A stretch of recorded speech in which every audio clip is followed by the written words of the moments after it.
Whoa, you weren't really going to just email a reporter and attach a dozen documents to that email, were you? In this video, I'll tell you the best way that I think there is to electronically share documents and files with reporters.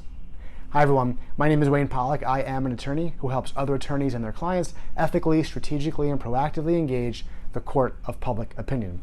In this video, I'll give you my tip for how best to share electronic documents and files with reporters.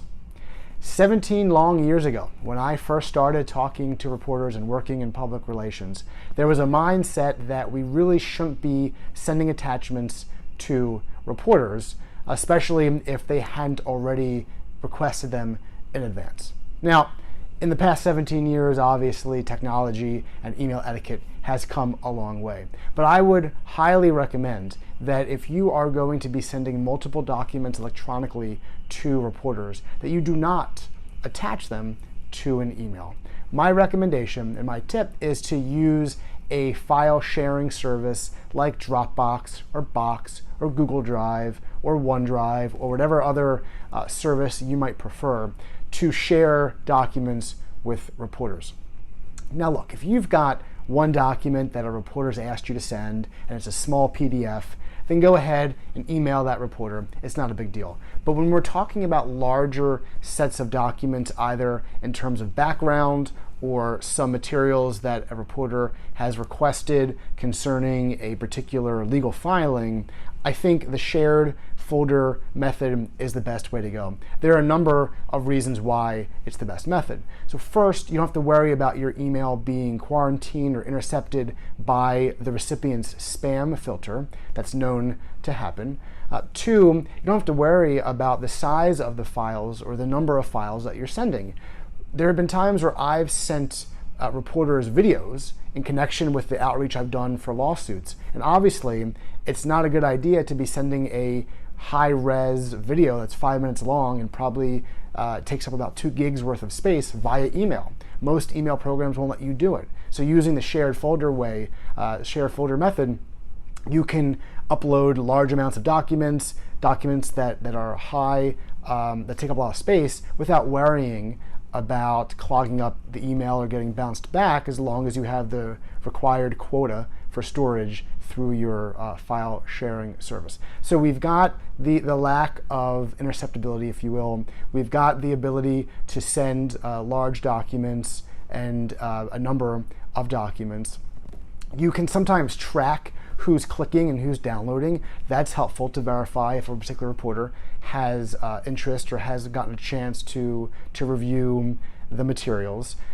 If you need to update a document, you could do it by using the folder system and not necessarily emailing someone a new document each time. An example of this is when you might be on trial and you need trial transcripts to be sent to a reporter after each day of trial. Well, just upload them to the folder and tell them that by 6 o'clock each night, you'll have a transcript or whatever time makes sense.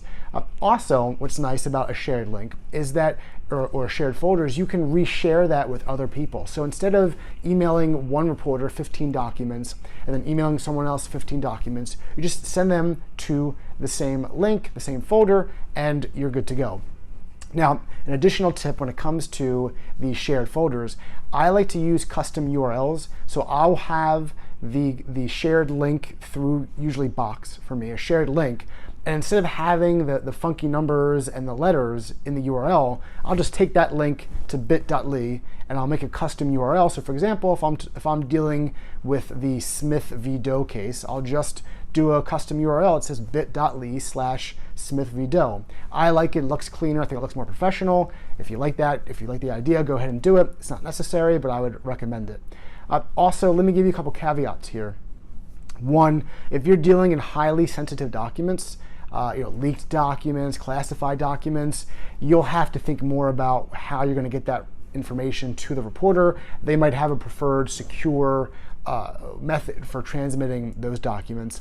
And secondly, I'm not going to talk about here in this video how sharing documents via a shared file, a shared folder, could bring up the same kind of defamation concerns when that arise when you as an attorney might send a copy of a complaint you signed to a reporter. I'm not going to get into that here, but I do want just to raise that issue for you. When I'm sending documents to reporters electronically, I prefer to use the shared folder system as opposed to emailing attachments. I recommend that you do so. I think you'll find that method to be more effective and more efficient than the standard email attachment route.